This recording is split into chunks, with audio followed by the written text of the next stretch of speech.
Viral, video kotak amal masjid di Banyumas dikembalikan pencuri karena isinya kosong. Beredar video peristiwa percobaan pencurian kotak amal di sebuah masjid di Kabupaten Banyumas, Jawa Tengah, viral di media sosial. Dalam rekaman CCTV yang beredar melalui pesan berantai, awalnya seorang pria bermasker datang ke masjid saat sedang salat berjamaah. Ia lantas membawa kotak amal berukuran besar yang ada di bagian depan masjid.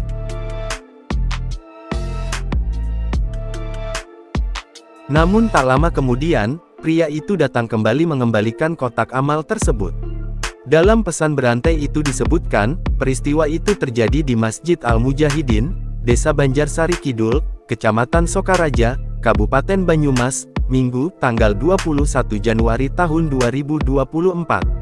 Selain mencuri kotak amal, disebutkan bahwa pria tersebut juga membobol mobil yang terparkir di masjid. Ketika dikonfirmasi, Kapolsek Sokaraja AKP Sutrisno membenarkan peristiwa percobaan pencurian itu.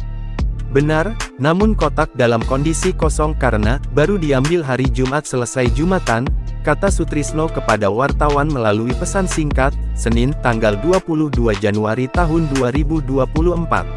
Terkait pembobolan mobil, kata Sutrisno, korban kehilangan uang sekitar Rp100.000. Pencurian itu terjadi karena pemilik tidak mengunci pintu mobil.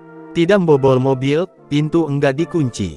Tidak ada laporan. Infonya hanya hilang uang Rp100.000-an, diniatkan sedekah kata yang punya mobil, ujar Sutrisno. Menurut Sutrisno, sejauh ini tidak ada laporan dari pengurus masjid maupun pemilik mobil terkait peristiwa itu. Namun ia mengimbau, apabila ada kerugian untuk segera membuat pengaduan.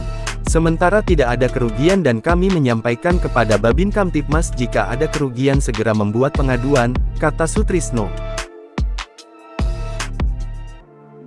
Download Tribun X sekarang, menghadirkan lokal menjadi Indonesia.